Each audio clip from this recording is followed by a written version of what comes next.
As manifestações de ruas que ocorreram no país tiveram a saúde como um dos focos principais. É notória a crise criada com a deficiência de acesso ao SUS e o sucateamento dos hospitais públicos. A Câmara ouviu o clamor popular, tanto que colocou em regime de urgência o projeto do deputado Tarcísio Peronde, do PMDB gaúcho, que obriga a União a investir o equivalente a 10% do PIB, Produto Interno Bruto, a soma de todas as riquezas produzidas do país, na saúde. Para debater o assunto, convidamos os deputados Rogério Carvalho, do PT de Sergipe, e Osmar Terra, do PMDB gaúcho. Eu sou Tarcísio Holanda e começa agora pela TV e Rádio Câmara o Brasil em Debate. Deputado Rogério Carvalho, como é que o senhor vê esse projeto do deputado Tarcísio Peronde? Bom, eu vejo como uma alternativa.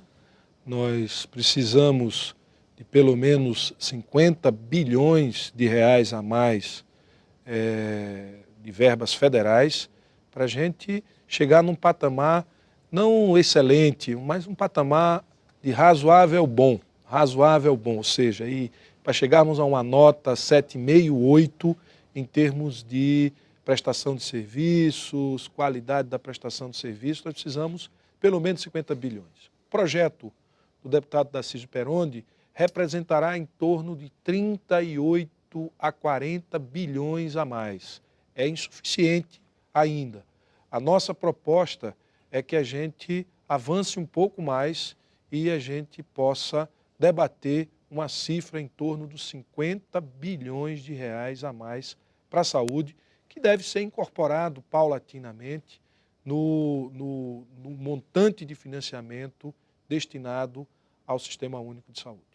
Deputado Osmar Terra, agora o governo encara com reserva destinar esses 10% para a saúde, porque o governo acha que são muitos recursos a serem comprometidos com o setor e não haveria folga orçamentária para reservar tanto no orçamento. Não é isso? Como é que o senhor vê essa restrição que faz o governo? Eu acho que isso é uma questão de prioridade, né, Tarcísio? Na verdade, o governo, todos os governos, né, nós tivemos aí nos últimos 30 anos, todos os governos não deram prioridade para a saúde. E esse também não dá, né? A saúde é o patinho feio, né? É aquela área que gasta muito e sempre tem reclamação, né? Então, não vale a pena, né? Não é uma prioridade. Então, há vamos dizer assim, um processo gradativo, inclusive, de subfinanciamento, né? De diminuição dos investimentos proporcionais no bolo da saúde, por parte do governo federal, né? Hoje, há 10, 12 anos atrás, 60% dos recursos do bolo da saúde vinham do governo federal. Hoje são 40%.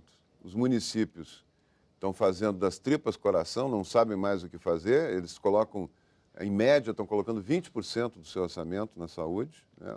Os estados agora estão sendo obrigados a colocar os 12% do orçamento na saúde, e eles juntos estão colocando, então, 60% do bolo, né? Houve uma inversão. E o governo federal está colocando menos de 6% da receita tributária bruta, que eu acho que a proposta do Peronde é 10% da receita tributária bruta. Então, o que ocorre? Há uma dificuldade para tudo. A dificuldade de melhorar os pagamentos para prestação de serviço, a dificuldade de se criar a carreira, né, nacional para bancar a atenção básica, né, dos profissionais da atenção básica. Tem agora uma série de propostas do governo que nós temos que avaliar, vai ter uma comissão agora para avaliar, foi feita uma medida provisória da presidente sobre a questão de ter mais profissionais atendendo na saúde. Mas o que acontece lá na ponta é que a população está desamparada. Eu tive agora, no período das eleições de 2012, eu visitei muitos municípios e de casa em casa. E o que eu notei foi um desamparo da população. A população nem sabe mais que tem direito ao atendimento gratuito, nem sabe mais cobrar o atendimento no posto de saúde, que ela não tem, ela tem precariamente. ela não tem, leva 4 anos fazer uma cirurgia de vesícula, né? O desamparo da população, para mim, hoje, é a questão, é o reflexo mais grave desse subfinanciamento da área da saúde. E é isso que tem que mudar. Deputado Rogério Carvalho, agora o grande problema é que os constituintes de 88 colocaram na Constituição que a prestação do serviço de saúde pública é um dever do Estado. Não é? E isso importa num montante de recursos que os governos sempre, como acentuou o deputado Osmar Terra, os governos sempre têm restrições a fazer, né? Então, eu acho que esse debate é muito importante que a gente faça, mas, por exemplo, o financiamento federal ele não diminuiu. Houve um crescimento em função da aprovação da Emenda Constitucional 29, em 2000, houve um crescimento obrigatório do gasto com saúde dos estados e municípios. Isso gera um aumento do financiamento desses entes e, proporcionalmente, eles crescem, né, em relação à União, que era responsável praticamente por todo o financiamento. Então, hoje está o quê? Em 3,5% do PIB? Então, mas veja o que mudou. Nós tivemos, nesses 10 anos, por exemplo, a abertura de 160 mil vagas de empregos registrados para médicos, o que significa que houve um crescimento da prestação de serviços no Brasil. Nós não tínhamos SAMU há 10 anos atrás, nós não tínhamos UPAs há 10 anos atrás, nós não tínhamos CEL, nós não tínhamos farmácia popular, nós não tínhamos construção de novos hospitais, nós ficamos praticamente 20 anos sem construir novos hospitais no Brasil. Então, houve sim uma melhoria e houve sim uma presença maior dos municípios e dos estados na prestação de serviço. O que está acontecendo agora? Agora nós estamos no final de um ciclo. E esse ciclo ele finaliza pelo esgotamento da capacidade de investimento que estados e municípios já esgotaram. Ou seja, o crescimento do recurso para a aplicação na saúde decorrente da Emenda Constitucional 29 já chegou no seu limite. É preciso um novo fôlego. E esse novo fôlego tem que vir da iniciativa do governo federal, que é quem fica com a maior parte das receitas. E nós estamos propondo algo mais do que os 10% da receita corrente bruta. Porque os 10% da receita corrente bruta vai produzir o mesmo efeito que foi produzido com a regulamentação da Emenda Constitucional 29. Nós lutamos pela regulamentação da Emenda Constitucional 29, que foi muito importante, deu transparência, clareza, o que é gasto público com saúde, o que não é, foi fundamental, mas não resolveu a questão central dos recursos insuficientes para a saúde. Os 10% da receita corrente bruta é um grande avanço, mas é insuficiente no horizonte de tempo para que a gente tenha solução dos problemas da área da saúde. Então, nós estamos propondo que seja um pouquinho mais, que seja diluído em um período maior de tempo para que o governo tenha capacidade de arrecadação e encontre outras fontes ou novas fontes de financiamento para assegurar este financiamento. Acho que colocar na Constituição a saúde como um direito não foi um problema, foi um avanço extraordinário para a nossa cidadania. Ou seja, ser cidadão brasileiro é possuir, é ter direito à saúde e é uma obrigação nossa, deputados, senadores, governo federal, da sociedade como um todo, garantir esse direito. Pena que parte da sociedade ainda não se ateve à importância desse direito, como o direito à previdência, como o direito à assistência social, o direito à saúde, ou seja, esse conceito de seguridade que para a Espanha, para os países europeus é um valor da sociedade, no Brasil, infelizmente, ainda não é um valor constitutivo da nossa sociedade. Acho que esse é um avanço que as ruas podem nos ajudar a consolidar a saúde, a previdência, a assistência social como um valor constitutivo da nossa sociedade. Deputado Osmar Terra, na Europa existe essa preocupação, mas nos Estados Unidos, por exemplo, não. A saúde pública é problema de cada um. O governo não investe nem para parcela grande da população pobre nos Estados Unidos. O Brasil não, o Brasil colocou na Constituição que torna obrigatória a reserva de recursos de modo crescente, gradualmente crescentes na área da saúde, não é isso? É isso. O Brasil tem uma proposta muito generosa e importante, como disse o deputado Rogério. O Brasil tem hoje, porque não é só um impacto na saúde, isso tem um impacto na economia também. Né? Isso é importante. A pessoa, hoje, a pessoa ter direito ao atendimento gratuito, ela não precisa passar a vida inteira guardando dinheiro, né, para ter a sua saúde atendida na velhice, por exemplo. Né? Ela pode usar esse dinheiro para melhorar o seu bem-estar, para ter uma qualidade de vida melhor. Né? Enfim, ela tem um impacto importante na economia.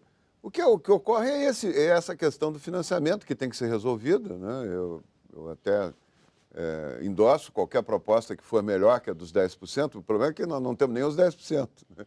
Eu acho que quando se fez a emenda 29, se estabeleceu que o município tinha que colocar 15%, se estabeleceu que o Estado tinha que colocar 12% das suas receitas, mas não se estabeleceu a receita do governo federal, até por pressão, né, do governo, para não estabelecer isso. Nem no Fernando Henrique foi permitido fazer isso, nem agora. Né? Nem no governo Lula, nem no governo Dilma. Não se pode colocar. Então, como é que varia o recurso federal? Varia pelo PIB. Como nós estamos tendo um PIB pequeno, né, a variação é muito pequena desse valor. E com isso o governo federal não está se sentindo na obrigação de colocar mais recursos. Eu acho que precisa colocar sim, precisa ter uma lei para definir esses 10% da receita tributária. E se tiver a possibilidade de melhorar, depois... Mas eu apoio essa iniciativa do deputado Perondi, acho que é muito importante, ele é o nosso presidente da Frente Parlamentar da Saúde, né, e tem lutado a vida inteira por isso. E ele também é médico, né? É médico, é uma pessoa conhece profundamente o setor. Mas eu queria fazer só uma comparação. Os países que têm, por exemplo, não precisa ir para a Europa nem para os Estados Unidos. Os países aqui do lado, a Argentina e o Chile, hoje colocam o dobro do que o Brasil coloca per capita para a saúde pública. Né? Então, nós temos uma proposta mais generosa que a deles, muito mais generosa que a proposta do Chile e da Argentina, e estamos colocando a metade do que eles colocam. Quer dizer, isso não tem como explicar para a população. Né? Por isso que a população está na rua reclamando. Né? Não é nem uma questão de gestão. Né? Eu acho que o ministro Padilha faz o que pode, né? As equipes fazem o que nós somos secretários estaduais de saúde juntos, fizemos o que podíamos, né? Mas falta um recurso consistente federal, né? E esse recurso tem que vir. Numa hora, não adianta mais empurrar com a barriga isso. Agora é o momento, como disse o deputado Rogério, é o momento de se criar uma situação para ter esse recurso. O Brasil em Debate vai fazer um pequeno intervalo e volta já.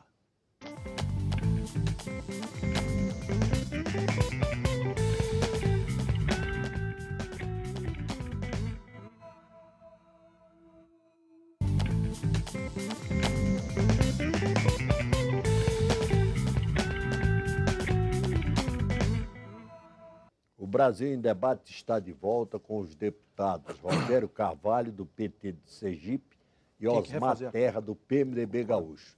Nosso tema é o orçamento para a saúde. Deputado, a realidade hoje no Brasil é realmente lamentável. São aquelas filas enchendo os corredores dos hospitais.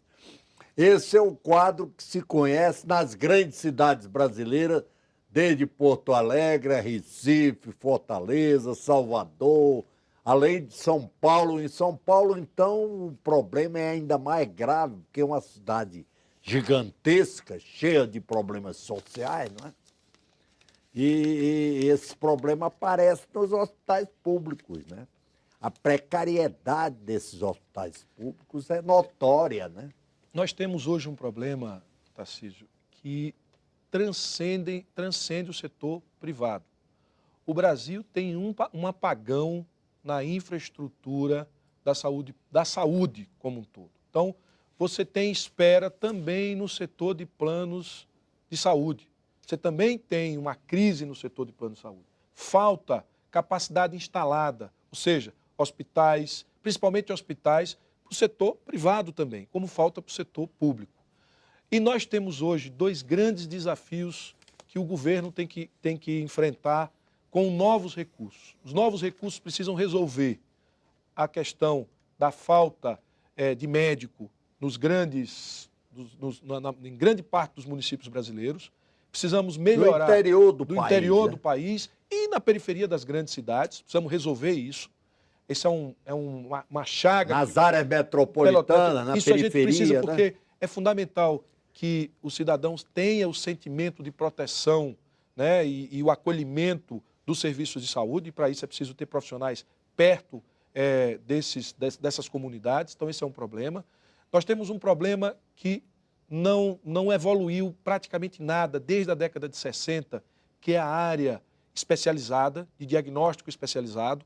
Nós ainda contratamos serviços como se contratava na década de 60 pelo INAMPS, ou seja, por unidade de serviço.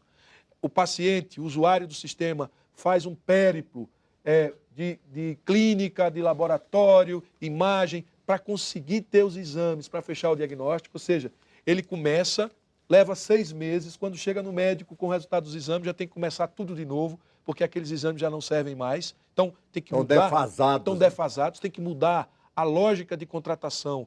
E é preciso criar, construir, implantar no país inteiro centros diagnósticos para o cidadão ir lá, fazer o diagnóstico e sair com a conduta, ou seja, o que é que eu preciso fazer para cuidar da minha saúde, para inclusive devolver para a atenção primária. Isso é uma crise que é onde as pessoas têm um tempo de espera enorme, uma ineficiência grande, e a área de retaguarda hospitalar. Com o surgimento do SAMU e das UPAs, faz-se muito mais diagnóstico e salva muito mais vidas. O que é que acontece? Essas pessoas têm o primeiro atendimento e o segundo atendimento fica emperrado porque não tem centro cirúrgico, porque não tem leitos de internação, porque não tem equipes para dar o tratamento definitivo. Então, é preciso investir em mais hospitais de retaguarda de urgência, hospitais especializados, cirúrgicos, clínicos, para que a gente possa dar essa percepção de qualidade e de proteção que a sociedade brasileira não tem no momento. O que falta hoje ao Sistema Único de Saúde, além do recurso, da falta desses serviços, é o mais importante na área da saúde. O cidadão precisa perceber que ele está protegido e que na hora que ele precisa, ele vai ter. Esse sentimento ele não tem. E aí, por mais que a gente tenha feito, por mais que a gente tenha avançado, por mais que a gente faça tratamento de câncer, que tenha terapia renal substitutiva, hemodiálise, por mais que a gente distribua medicamentos caríssimos, certo? Tratamento de doenças reumáticas, a gente sabe o quanto o SUS faz nessa área, mas estamos perdendo a guerra da percepção da qualidade da prestação de serviços, porque não é pronto, não é de imediato que as pessoas têm, quanto mais elas precisam. Isso só com mais recursos e mais serviços e transparência na aplicação deste recurso, Tarcísio. Eu queria depois falar sobre este assunto, que é um tema. O Brasil precisa dar transparência à aplicação do recurso. Não é que o recurso não esteja sendo gasto, mas as pessoas não sabem como esse recurso está sendo gasto. Isso gera muita desconfiança. Nós que fomos gestores estaduais, municipais, sabemos o quanto a gente faz com tão pouco. Mas a sociedade não sabe o que significa, onde o dinheiro está sendo aplicado, de que forma, e é importante que a gente dê mais transparência ao gasto na área da saúde. Deputado Osmar Terra, o que o senhor acha da proposta para atrair mais médicos para o programa Mais Médicos, que já recebeu 567 emendas? O que os deputados acham do programa? Será uma solução? Olha, eu conheço esse assunto razoavelmente. Eu fui 8 anos secretário estadual de saúde, fui prefeito, fui pioneiro na contratação de profissionais por criei um plano de carreira no município há 20 anos atrás, né? Um plano de carreira com dedicação exclusiva, né, para médicos, enfermeiros, para todos, não é só para médicos, né, para toda a equipe. E eu posso te dizer que quando nós criamos esse plano de carreira lá no município, lá no interior gaúcho, em Santa Rosa, nós tivemos uma procura muito grande dos profissionais, né? E temos lá, até hoje, profissionais, inclusive com doutorado em Boston, trabalhando em Santa Rosa, não saiu de lá, né? Depois houve os prefeitos que me sucederam, até por dificuldades financeiras, começaram a não contratar pela carreira e contratar como CLT os profissionais, e aí tiveram dificuldades. Mas esses que foram contratados com carreira se aposentam, inclusive, com o salário que ganham. O inicial dos médicos era 30 salários mínimos naquela época, né?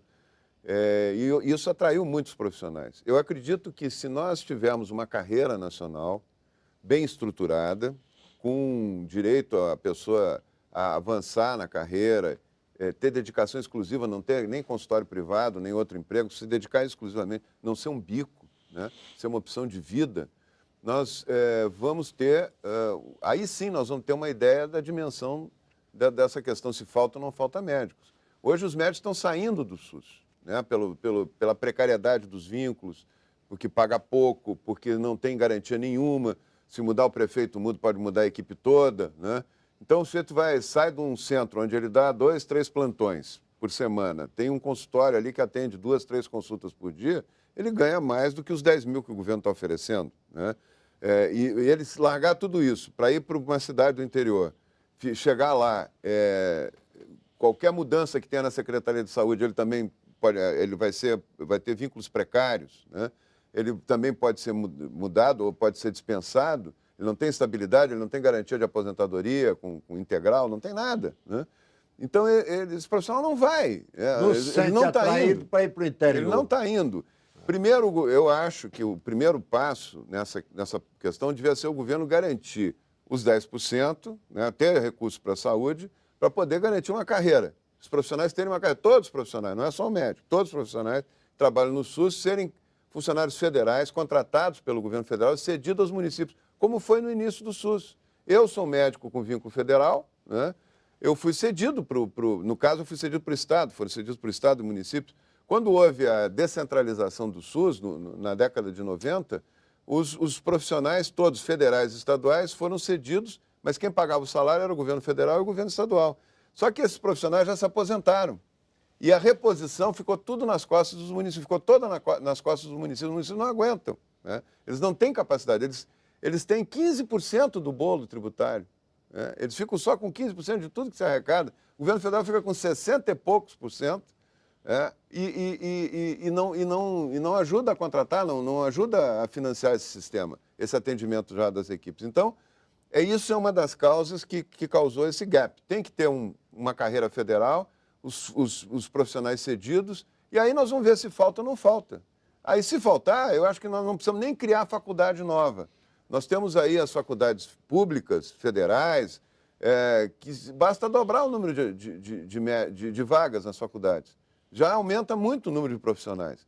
Mas, primeiro, precisamos ter uma estrutura. Nós não estamos estruturando nada, estamos trazendo uma proposta de trazer médicos, se o profissional daqui não quiser ir para um vínculo precário lá no interior do Acre ou lá no interior de Rondônia, vai se trazer um médico de fora. Isso não é uma solução definitiva, é uma solução temporária. A solução definitiva é com a carreira, é ter estruturada uma carreira... Carreira federal. Federal, que o médico cedido para o município e que garanta o atendimento perene para essa população, não temporário. Nosso tempo está esgotado. O senhor quer dizer alguma coisa, deputado Rogério Carvalho? Eu queria discordar um pouquinho do deputado Osmar Terra. Falta médicos no Brasil.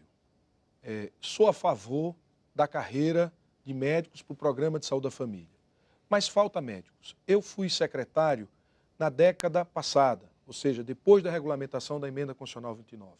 Até 1998, a demanda por médicos, profissionais de saúde, era muito menor, porque não existia o piso de atenção básica, que foi quando os municípios passaram a formar os seus sistemas municipais e contratar médicos. O Programa de Saúde da Família tinha menos de 10 mil equipes. Então, na década passada, houve um incremento extraordinário nas últimas 2 décadas de trabalho e de recurso na área da saúde, o que gerou uma demanda muito grande. Ou seja, das 160 mil vagas, 90 mil foram preenchidas por médicos. Portanto, temos aí um déficit extraordinário. Falta médico na neurocirurgia, falta médico na ortopedia, falta médico em várias especialidades, falta médico em clínica médica, em gineco-obstetrícia, em pediatria, em psiquiatria. Ou seja, hoje a gente tem um déficit de médico em todas as áreas, sem considerar o que nós temos de crescimento de serviços no futuro e sem considerar o envelhecimento da população brasileira, que vai se comparar aos países mais desenvolvidos nos próximos 15 anos. Isso vai demandar ainda mais médicos. Portanto, ou nós planejamos, como qualquer país do mundo, quantos médicos nós teremos. População mais velha, mais demanda. Médicos, ou seja, nós não podemos nem ter menos médico do que a gente precisa, nem mais médico do que a gente precisa. A gente precisa trabalhar com o gerenciamento da quantidade de médicos para não deixar a nossa população desassistida, porque não há nada pior do que a sensação de desproteção na hora que a gente mais precisa, que é na hora que a gente precisa cuidar da nossa saúde. Agora, esse planejamento devia ter sido feito há mais tempo, né? Nós estamos Importante agora... é que se faça. Nós estamos, tudo bem, Né? mas esse Porque planejamento... nenhum governo fez, nós estamos fazendo. Não, foi eu acho que isso é criado... importante. Não, eu acho que, por exemplo, o governo Lula, no início, criou uma proposta para uma carreira nacional, mas até hoje nós estamos esperando. Mas nós tivemos que enfrentar, ninguém conseguiu enfrentar a corporação, Osmar. A questão central foi essa, não tinha força para enfrentar a corporação. Agora, chegou num ponto que ou enfrenta o corporativismo, ou nós vamos manter o grau de desassistência. Chegamos no limite. Então, nesse limite, mas não tem pagando jeito. pouco, não tem como enfrentar a corporação. Qual é a profissão? Ela está reivindicando uma coisa justa. Osmar, que é ter uma carreira. Olha, se você pegar os dados do Sem CAGED, carreira, não se tem. você pegar os dados do CAGED, você vai ver que a profissão que mais teve aumento real de salário foram os médicos. É a profissão que isoladamente mais declara imposto de renda no Brasil. Então não é a profissão que está ganhando menos. É uma das profissões mais bem remuneradas. É a única profissão que não tem desemprego. Ou seja, o desemprego é muito negativo, em outras palavras. Ou seja, sobram vagas de trabalho para médicos. A demanda é muito alta. É muito alta e vai aumentar ainda mais. Então nós que temos responsabilidade, eu fui presidente de sindicato. População mais velha, eu fui formado... mais necessitar de mais Tarcísio, assistência. eu fui formado... A minha formação política foi todo dentro da corporação. E eu tenho compromisso com a minha profissão, mas eu não posso deixar de defender uma proposta de ter mais médicos no Brasil para a gente salvar parte da população que está desassistida. Nosso tempo, infelizmente, está esgotado. Muito obrigado aqui pela presença dos deputados Rogério Carvalho, do PT de Sergipe, e Osmar Terra, do PMDB do Rio Grande do Sul. Nós estamos encerrando o Brasil em Debate. Nosso tema foi o orçamento para a saúde. Eu sou Tarcísio Holanda e espero você no próximo programa.